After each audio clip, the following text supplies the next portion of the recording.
नमस्कार जोहार सभी साथियों का स्वागत है आप सबका आज की वीडियो में। क्या जेएसएससी सीजीएल का एग्जामिनेशन डेट्स फिर से बढ़ने वाला है और बढ़ेगा तो कितना बढ़ेगा, इन तमाम चीज़ों पे मैं बात करूंगा।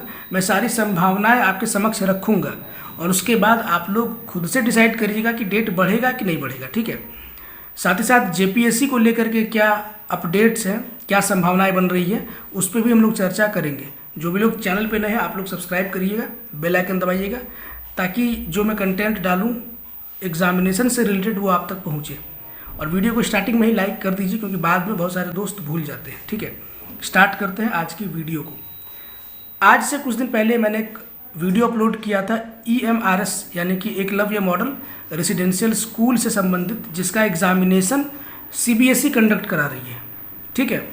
वो नोटिस फेक था, बहुत सारे दोस्तों ने मुझे बताया, जो कि फेक था भी, ठीक है। लेकिन अभी फिर से एक नोटिस आया है और इस बार नोटिस फेक नहीं है, इस बार जेन्युइन नोटिस है। और इसमें बताया गया है कि वाकई में EMRS का एग्जामिनेशन 16-17 दिसंबर और 23-24 दिसंबर को है।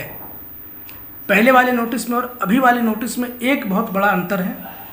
जो फेक नोटिस था उसमें लिखा हुआ था कि तमाम राज्य सरकारें उस दिन कोशिश करें कि कोई और एग्जामिनेशन आप न रखें उस डेट में।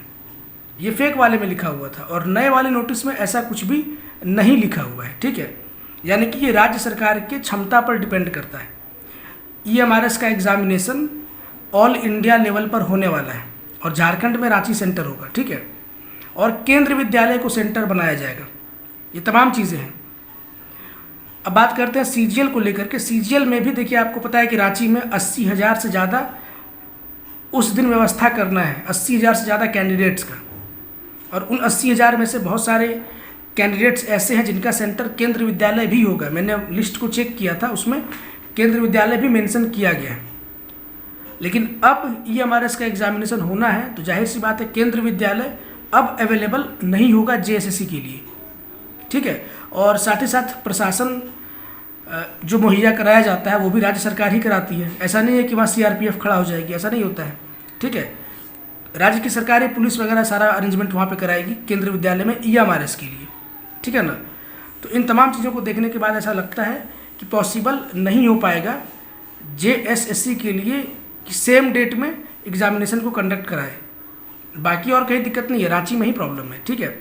और कहीं ना कहीं आयोग ने भी अपने तरफ से इस बात को इंगित किया था। जिस समय बहुत सारे YouTube चैनल वाले गए थे उनसे बात करने के लिए, आयोग ने कहीं ना कहीं ये बात बोला था कि हम लोग भी उस डेट में प्रिपेयर नहीं है एग्जामिनेशन लेने के लिए। बहुत सारे बहाने बना रही थी कि उस दिन UPSC का कोई एग्जामिनेशन है, कुछ और है, ये वो दिस दैट वो लोग कर रहे थे। तो कहीं ना कहीं आयोग खुद भी प्रिपेयर नहीं है उस डेट के लिए, ऐसा लगता है, ठीक है। तो सारी चीज़ें आपके समक्ष है, अब आप लोग खुद से डिसाइड कर लें, ठीक है, कि क्या हो सकता है। तो मुझे तो ऐसा लगता है कि एग्जामिनेशन डेट डेफिनेटली आगे बढ़ेगा। और इस बार जब आगे बढ़ेगा तो संभावना क्या बनती है कि आपका एग्जामिनेशन अब 2024 में चला जाएगा। 23 में पॉसिबल नहीं है क्योंकि संडे और सैटरडे कोई एग्जामिनेशन होना है। 16-17 ऑलरेडी बुकड है, 23-24 भी बुक है। उसके बाद जो संडे सैटरडे आएगा मुझे लगता है कि उसमें ना लेकर के उसके बाद वाले में ये लोग कोशिश करेंगे एग्जामिनेशन लेने का। और कहीं ना कहीं अभी जो कुछ एग्जामिनेशन ऑफलाइन इन लोगों ने लिए हैं उसमें जिस प्रकार से इनका परफॉर्मेंस रहा है उससे भी कहीं ना कहीं ये लोग बैकफुट पर हैं, ठीक है। तो अपने तरफ से ये लोग प्रयास करेंगे कि चीज़ें और बेहतर हो, किसी भी प्रकार का कोई दिक्कत ना हो, क्योंकि अगर कोई भी दिक्कत होगा तो इसका बैकलेस सरकार को फेस करना होगा। अब सब जान रहे हैं कि पूरे विश्व लेवल पर बहुत सारे युद्ध चल रहे हैं, ठीक है। एक फ्रंट आपका इजराइल और मिडिल ईस्ट में खुला हुआ है। अभी कल ही पता चला है कि पाकिस्तान में मियाँवाली एयरबेस पर अफ़गानिस्तान ने बहुत बड़ा अटैक किया है। तो दूसरा फ्रंट आपको यहाँ खुलता हुआ दिखाई दे रहा है। तीसरा फ्रंट आपका रसिया और यूक्रेन वाला तो है ही, ठीक है। अगर जनवरी में आप एग्जामिनेशन लेते हैं या दिसंबर लास्ट में अगर आप ले लेते हैं, किसी प्रकार का भी कोई गलती होता है, क्योंकि 8 लाख कैंडिडेट हैं, ठीक है, और सारे भरे पड़े हैं, ठीक है, कहीं से भी सरकार की तरफ से कुछ नाकामी हो जाती है तो एक चौथा फ्रंट आपका रांची में खुल जाएगा। बहुत सारे छात्र सड़क पर आएंगे और इस बार छात्र उग्र होंगे। इस बार गांधीवादी तरीके से सड़क पर छात्र नहीं आएंगे। तो सिचुएशन बहुत ज़्यादा क्रिटिकल हो जाएगी JMM की सरकार के लिए। तो और ये सारी चीज़ें सरकार भी ऑब्जर्व कर रही है, ऐसी बात नहीं है कि उनको इन सब चीज़ों का अंदाज़ा नहीं है, बिल्कुल अंदाज़ा है। और पब्लिक जब गुस्सा आती है, जब उनको गुस्सा आता है तो फिर कोई लिमिट नहीं रहती है, ठीक है। अभी आपने देखा होगा महाराष्ट्र में आरक्षण का मुद्दा बहुत ज़्यादा गर्म हुआ है, वहाँ की जनता सड़कों पर है।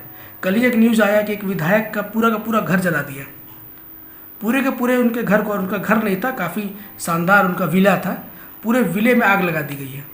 और छोटा मोटा आग नहीं है, काफ़ी बड़े स्केल पर आग लगाई गई है। तो जनता जब सड़कों पर आ जाती है तो कंट्रोल करना मुश्किल होता है। और ये जो सीजीएल वाली जो जनता है, काफ़ी लंबे समय से ये लोग झेल रहे हैं, ठीक है।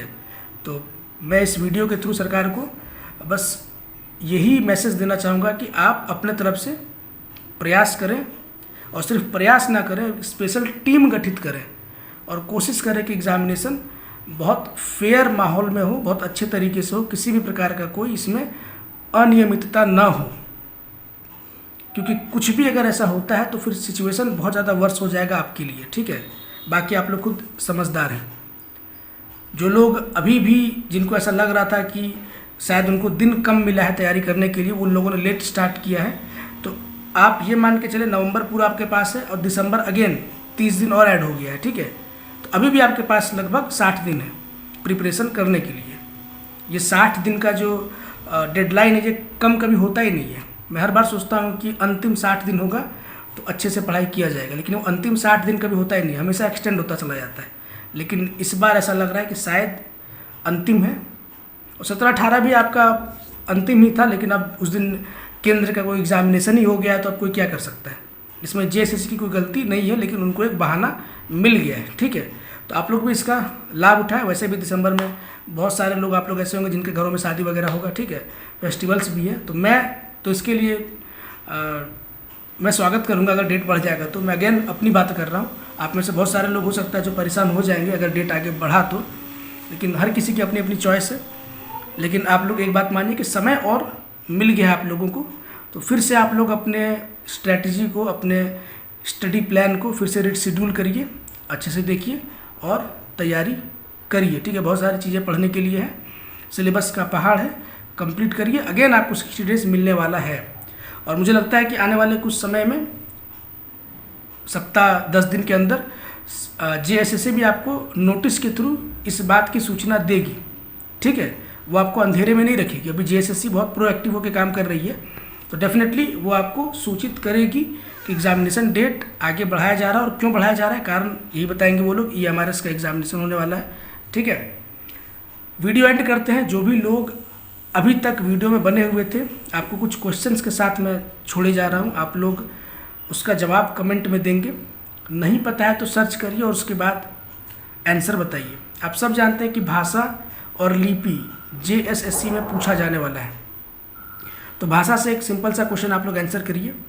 आर्टिकल 343 से लेकर के आर्टिकल 351 तक, इसमें पूरा लैंग्वेज की चर्चा की गई है। ये संविधान के कौन से पार्ट में आता है, ठीक है, पार्ट आपको बताना है कौन सा पार्ट है। साथ ही साथ कोई एक रीजन है, ठीक है, मान लेते हैं झारखंड का धनबाद रीजन है, वहाँ पे एक केस मानते हैं कि वहाँ भोजपुरी बोलने वाले बहुत सारी जनता है, ठीक है, लाखों में वहाँ पे लोग हैं जो भोजपुरी बोलते हैं। और सिर्फ धनबाद ही नहीं, हम पूरे झारखंड की बात कर लेते हैं कि मान करके चलते हैं पूरे झारखंड में बहुत सारे लोग हैं जो भोजपुरी भाषा बोल रहे हैं, लेकिन उनकी भाषा को राज्य भाषा नहीं बनाया गया है, ठीक है। तो ये लोग इसको लेकर के क्लेम कर सकते हैं, और इनकी भाषा को ये लोग डिमांड करेंगे कि हमारी भाषा को भी राज्य भाषा बनाया जाए, क्योंकि बहुत बड़ी आबादी हमारी भाषा को बोल रही है। तो ऐसा प्रावधान संविधान के कौन से आर्टिकल में है, ये आपको बताना है। अब ये मत बोलना कि नहीं झारखंड में कोई भोजपुरी बोलता ही नहीं है, मैं बस एक एग्जाम्पल दे रहा हूँ। संथाली ले लीजिए, संथाली बहुत बड़ी संख्या में यहाँ बोली जाती है। कोई भी भाषा आप कंसिडर कर सकते हैं जो कि नेग्लेक्टेड है, उसको दर्जा दिया जाना चाहिए। ये प्रावधान कौन सी आर्टिकल में, ये आपको बताना है। ये 2 सवाल है। साथ ही साथ एक सवाल और भाषा से ही संबंधित, रैंकिंग आप लोगों को बताना है कि तीसरे नंबर पर सबसे अधिक बोले जाने वाली भाषा कौन सी है। हिंदी फर्स्ट पे, बंगाली सेकेंड है, थर्ड कौन है ये आपको बताना है। भारत की मैं बात कर रहा हूँ, सिर्फ इंडिया की।